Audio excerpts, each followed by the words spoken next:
All right, let's wrap up some thoughts on verb tenses and then finish up this brief look at invented ethos and how you create your character, especially in written form, which is a big part of this class here. So as we said, active verbs, just as a review, there indicate that the someone or something is done by the grammatical subject. It decreases that distance, and so just as a good reminder, it's always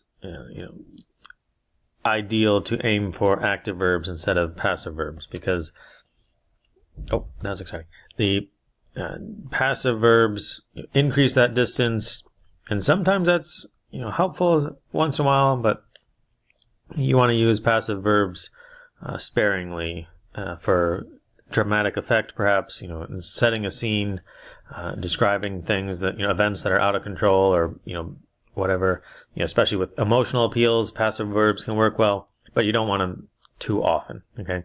You more often than not want active voices, active verbs to, take responsibility for what you're saying and keep that authority as well and decrease that distance, okay? So, just a few final thoughts here on, creating that character as you use words, the size of your words, the vocabulary that you have. Certainly, we've been reading good books over the years to increase your vocabulary, not just to, get things accomplished, but, the better, the stronger your vocabulary, the better your ability to really understand reality itself and communicate that understanding to other people. So having a good, strong, diverse vocabulary is very good and very helpful, I think, as humans in this world that we live in. But there's a danger, though, if you try to use the wrong kinds of words, too big words. Are you just trying to show off? You want to be more precise, sure, but, it can be less intimate if you're just using words just to use them and to impress your audience in an unhelpful way. So certainly you would never use your computer online thesaurus and just substitute a word for a word that the computer says is a synonym that seems longer and more important and more impressive. If you don't know the words that you're using in your papers, and especially when you try to explain them to people out loud, if you can't pronounce the words that you're using in your own paper, that's a bad situation to be in. So make sure you are really using words that you understand, that your audience understands. We talked about that already with, and we will, a little bit more with definitions and things like that. So, formal discourse, you want to be concerned with accuracy, sometimes more than intimacy.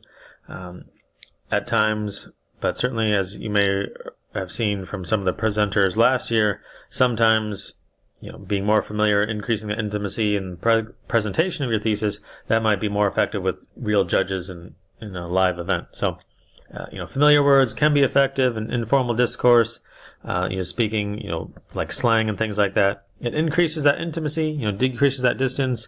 But on the other hand, especially, as we said last time, if you're in a position of authority, say as a ministry team, and you have to, reprimand or, address a problem with, fellow students, in a setting that you are in charge and you're, in a situation above them, familiar words are going to, decrease that authority and decrease that accuracy and the nature of the situation. So overly familiar words, slang, things like that, can prove to your one audience that you are on equal terms with them, but if being on equal terms is not what you're going for, you have to be careful in the words that you use and using technical terms instead of jargon or slang and things like that. So something else to keep in mind, right?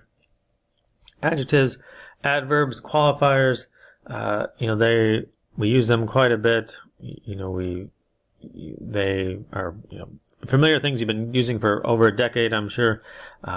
Some, most, virtually all. Qualifiers, the more amount of qualifiers, the more intensity you have to describe and qualify what you're talking about, increases that intimacy.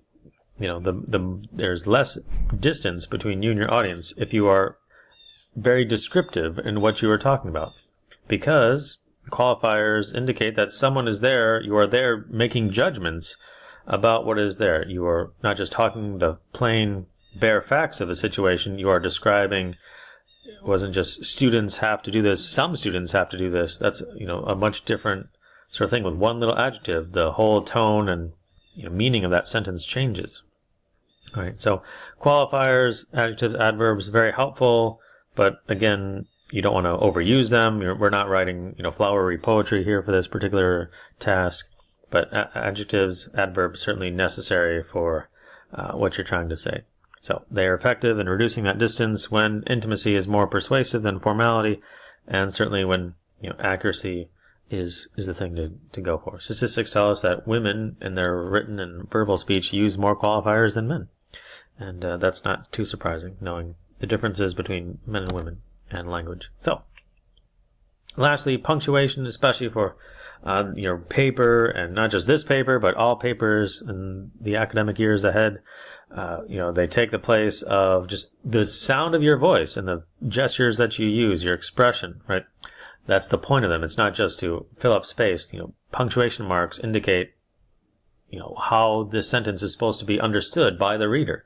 And so using the right punctuation marks in the right way is very important. Dashes, often we use them for breathlessness, to say you are almost interrupting your own thoughts. Say, I'm talking about this. Oh, and here comes this, important idea that you indicate to the audience that, this clarity or something else that you are describing, breaking up your own sentence, is an important thought that you need the audience to understand. Of course, unless you're reading, poetry by Emily Dickinson, as you recall, she was just using dashes all over the place for her own purposes. But dashes in sentence writing, especially in prose writing, that's usually what we use them for. Parentheses. Parentheses decrease that distance, increase that intimacy, because it's as if you are giving secret bonus information to the audience. Like, I was going to tell you just a little bit here, but now because it's you, I'm going to give you this secret bonus information. Don't tell anybody, right? And so, when you're reading a play or a poem and you see parentheses around some words, you should not skip that when you're reading it. It's there for you, the reader, to indicate that the author, the narrator, the speaker of this poem or whatever it is giving you, the reader, something that he or she wouldn't want to give to just anybody. So, parentheses can increase, that sort of intimacy, decrease that distance. But again, you don't want to use it too often, especially in a formal paper like this, right? The exclamation mark, strong emotions, generally most effective if it's by itself. A string of exclamation marks, 2, 3, 4, 7, 15 exclamation marks, especially with social media, you just make yourself look kind of ridiculous. So use a strong vocabulary and one exclamation mark, and then people will understand how excited you are, how important this thing is, how happy it makes you, or whatever. Just with one exclamation mark. Don't overdo it. Okay. Quotation marks, very important, especially for emphasis. A lot of times we use quotation marks to almost indicate it's not serious or ironic how we're using this word with quotation marks. So there's, some context thing they have to be aware of. And obviously, of course, you're going to use your quotation marks correctly to indicate these words are not mine. I'm citing the words of other people, and indicate, as you cite your sources with, proper research styles and things like that. But we can get into that later. Okay. Other sorts of, computer assisted marks, underscoring, bolding, capitalizing letters, very good for emphasis.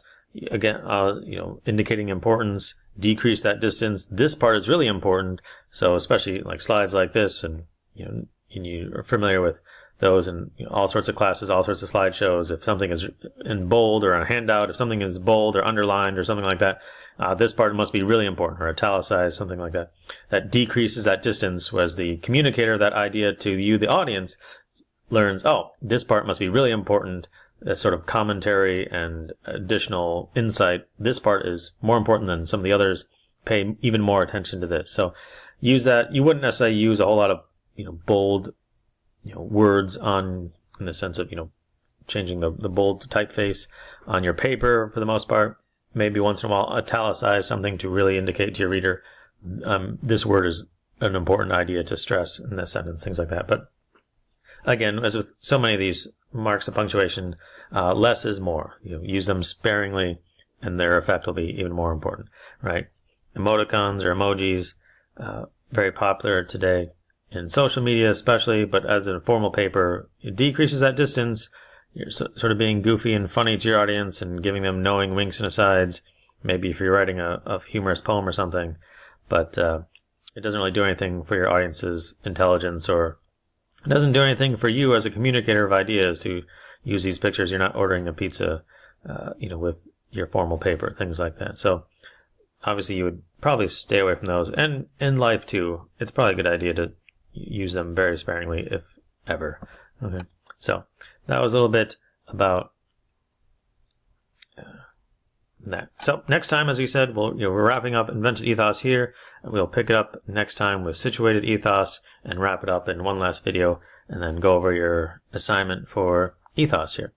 All right, so one more, or so, hopefully just one more, and we'll call it a week.